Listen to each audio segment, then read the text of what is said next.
you see what I see?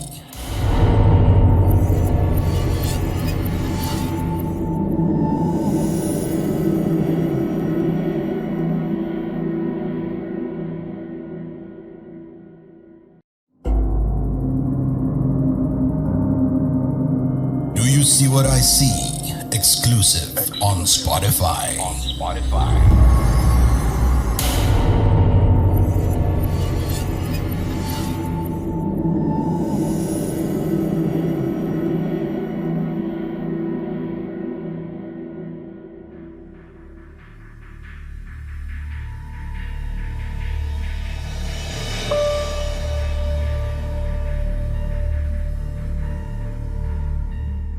Hai, aku Afni. Aku tinggal di Jogja.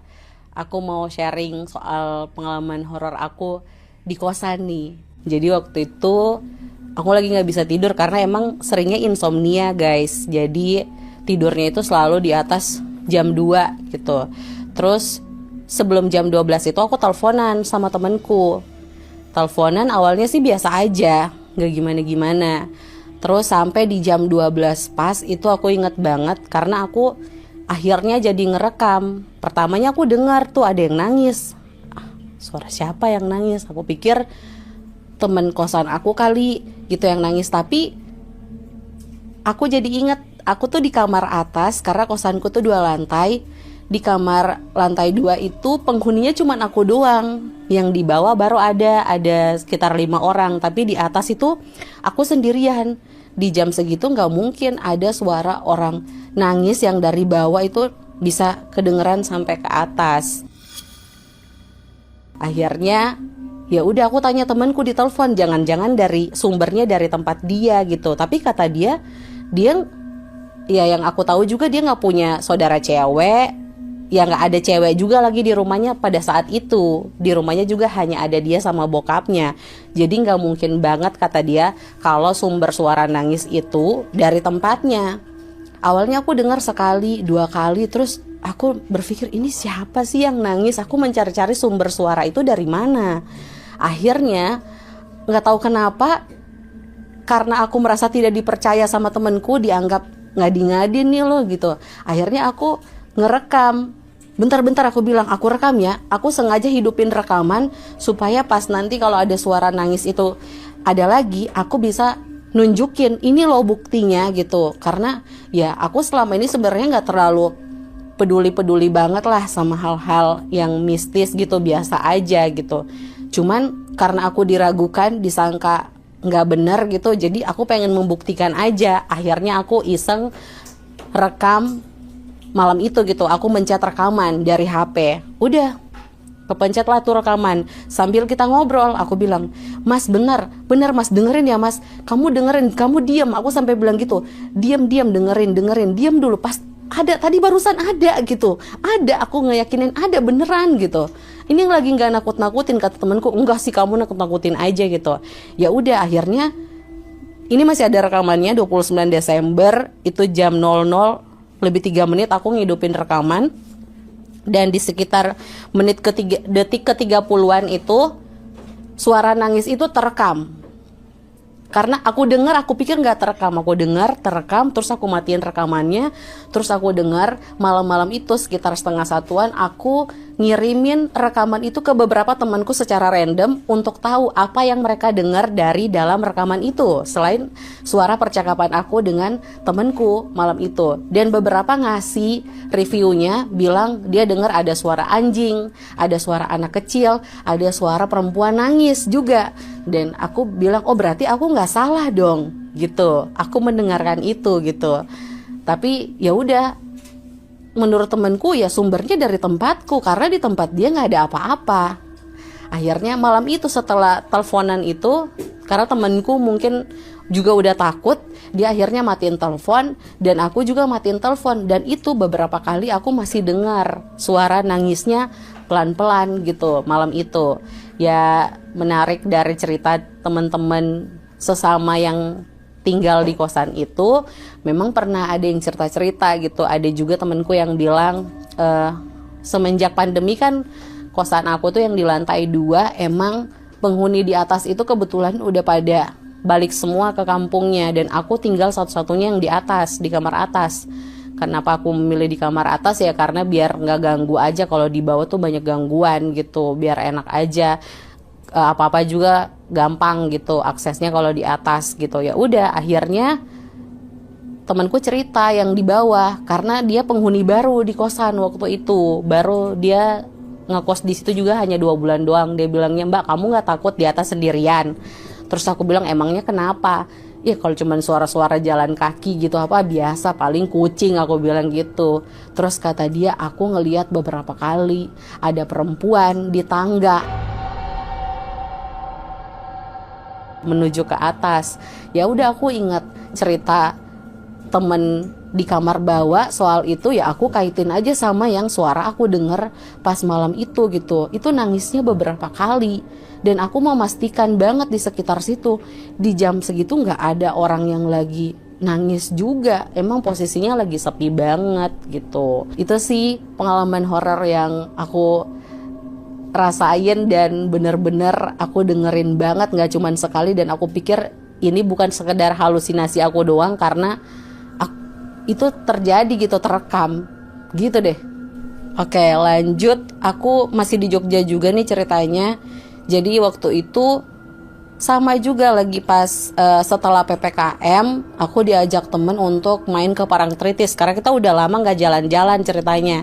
Akhirnya kita main ke Parangtritis. Posisinya waktu itu Parangtritis lagi sepi pengunjung, karena memang belum dibuka akses untuk pengunjung datang berwisata karena masih pandemi. Jadi merasa banget Parangtritis itu kayak milik kita doang nih gitu, kayak pantai pribadi gitu, privasi banget gitu.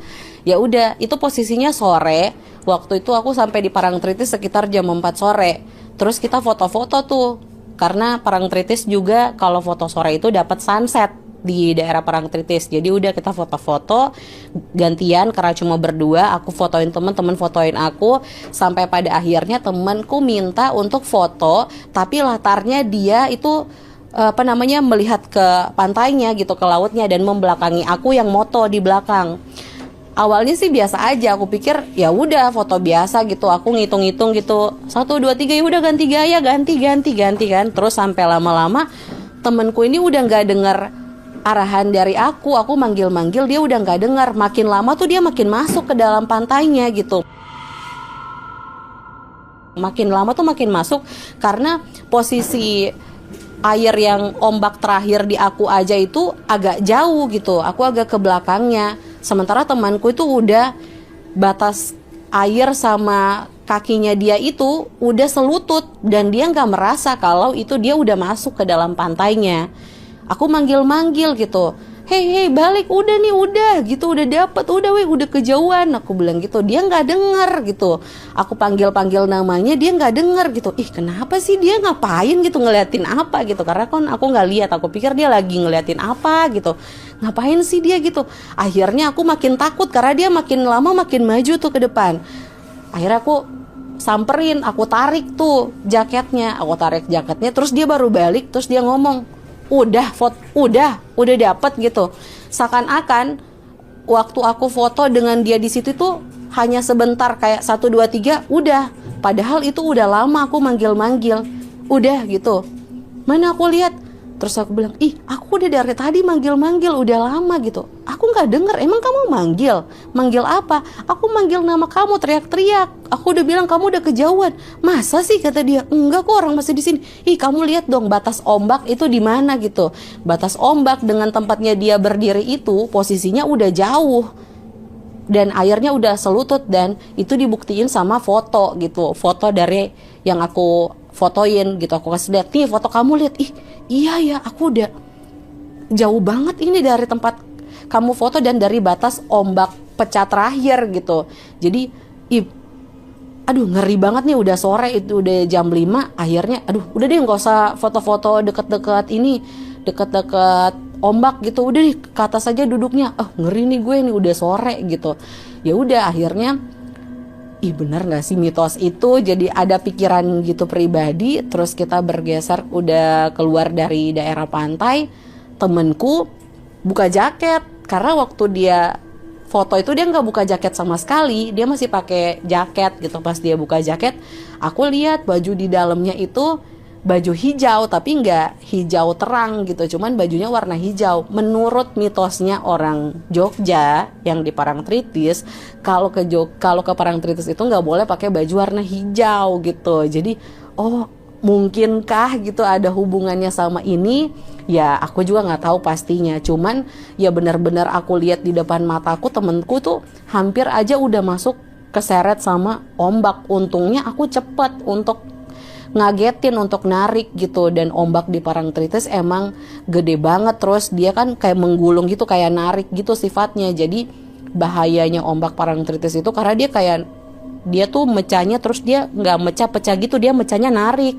Makanya aku takut, karena beberapa kali pernah moto di situ kayak ketarik gitu. Jadinya aku langsung sadar untuk narik temenku pada saat itu.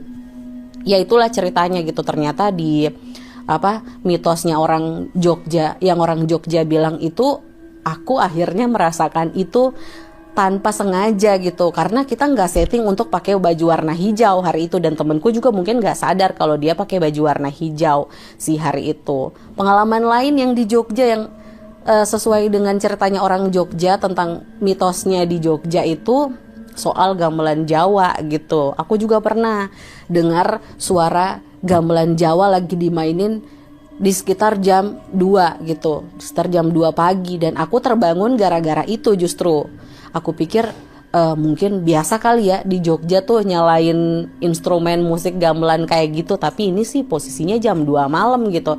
Aku pikir ya udah, aku pikir biasa aja awalnya, karena waktu itu aku juga baru di Jogja, masih baru tiba. Dan setelah aku ketemu sama temenku yang di Jogja, dia nggak sengaja nanya, dia bilang gini, kamu udah merasakan apa aja di Jogja? Dalam tanda kutip pengalaman horor. Aku bilang maksudnya gimana gitu? Kamu udah ngedengerin suara gamelan Jawa belum gitu? Katanya kalau orang baru yang nyampe di Jogja, biasanya dia bakal ngedengerin suara gamelan Jawa di tengah malam. Dan itu aku langsung merinding, ya ampun aku mendengarkan itu kemarin. Cuman aku gak ngomong-ngomong aja sama temenku, takutnya makin diceritain yang panjang-panjang gitu. Karena aku juga sendirian sih di kos, jadi aku gak berani buat cerita. Ya udah deh, itu pengalaman dan cerita hororku selama tinggal di Jogja. Ya mungkin teman-teman lain juga yang tinggal di Jogja merasakan hal yang sama.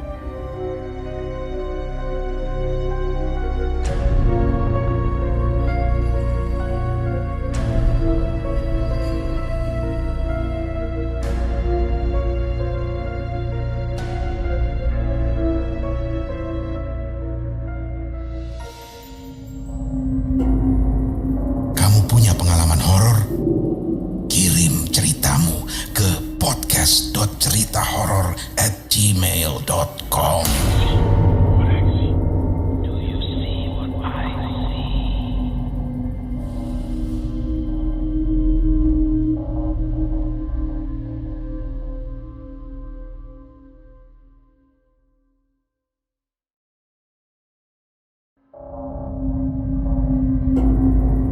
Kamu punya pengalaman horor? Kirim ceritamu ke podcast.ceritahoror@gmail.com.